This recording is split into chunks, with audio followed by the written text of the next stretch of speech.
Witam. Kiedyś przedstawiłem swoją podstawową kolekcję, czyli parkerowską, a sporo osób pytało mnie o to, jak jeszcze mam inne pióra. No i dzisiaj nadeszła ta chwila, że mogę je zaprezentować.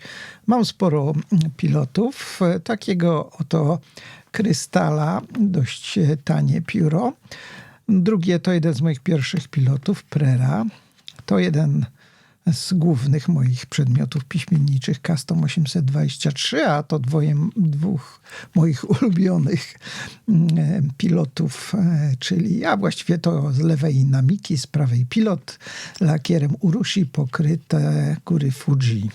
A tu mam 64, 65 rok Caplessy, 90 rok, no i na koniec podstawowa czwórka z modelem LS, moim właściwie ostatnim nabytkiem z Caplessowej historii. Tak więc tyle pilotów. Pozostałe to Lilliput Kaweco, 2 AL Sporty, czyli ten jeden tutaj to jest taka edycja specjalna, bardzo sobie ją cenię, ze specjalnym nadrukiem. No i jest jeszcze Sport Piston.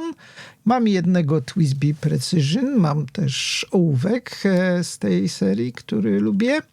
A z Montblanców mam dwa, właściwie jeden model w dwóch odsłonach.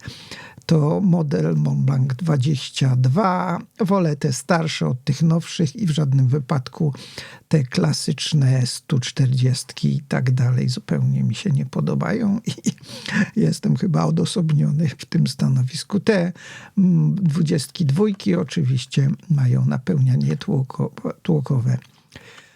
Sporo mam pelikanów, jak na w ogóle moje inne marki. Głównie te trzy to są oczywiście Pelikano. To moje było pierwsze pióro w szkole podstawowej.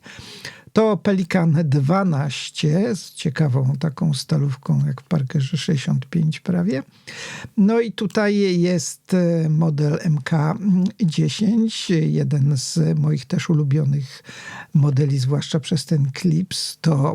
To poprzednie to było pióro mojego taty, niestety popsute, a tu też jakaś inkarnacja MK10, jedna Pura, no i dwie Silvexy z różnymi stalówkami, jedna grubsza, druga cieńsza, a ten tutaj jeszcze długopisy jest jakby kompletem z piórem. Oto ta druga Silvexa. To są pióra na naboje.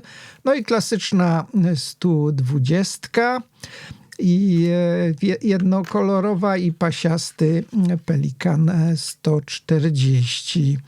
To bardzo często, właściwie w każdym moim filmie jest pióro to obecne. No i mamy teraz kolejną szufladkę. To jedno z najdziwniejszych systemów napełniania. Snorkel z wysuwaną rurką taką do nabierania atramentu. Pióro oczywiście sprawne. Jeszcze mam dwa tutaj takie do kaligrafii, Szefery i Taranis i właściwie z Szeferów to wszystko. Jednego Platinum Century mam z zielonawym jakby korpusem i skówką. Moje jedno z pierwszych piór, które mam już wiele lat, kilkadziesiąt, Waterman Man 200. Nie było mnie wtedy stać na Man 100 i żałuję, bo to super pióro. No i jeszcze Apostrof, z którego tutaj pozłota już ze stalówki zeszła. Dwa Saylory, jeden duży, drugi mały.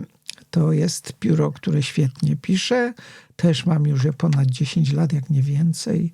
No i Proger Slim. Też tu super cienka stalóweczka. Kolejny zestaw to dwa tutaj Lamy Alstary 26P, te starsze. To jest Tripen, dwa wkłady długopisowe i ołówek, CP1. I tutaj bardzo dziwne pióro Lamy 86, chyba jedną z największych stalówek w kolekcji Lamy i Lamy 25P. Właściwie to taki tercet tutaj jest Jest też pióro kulkowe 525 i długopis. Ale to jeszcze nie wszystko, bo clue mojej kolekcji lamiakowej to komplet Lamy 2000, tu ołówek, długopis, multipen i pióro wieczne, i pióro kulkowe. No i oczywiście 2 egzemplarze Lamy 2000, jeden brązowy, edycja specjalna i czarny. Tyle z kolekcji moich pozostałych poza Parkerami piór. Przypominam, widzimy się 12-13 kwietnia na Pen Show. Do zobaczenia.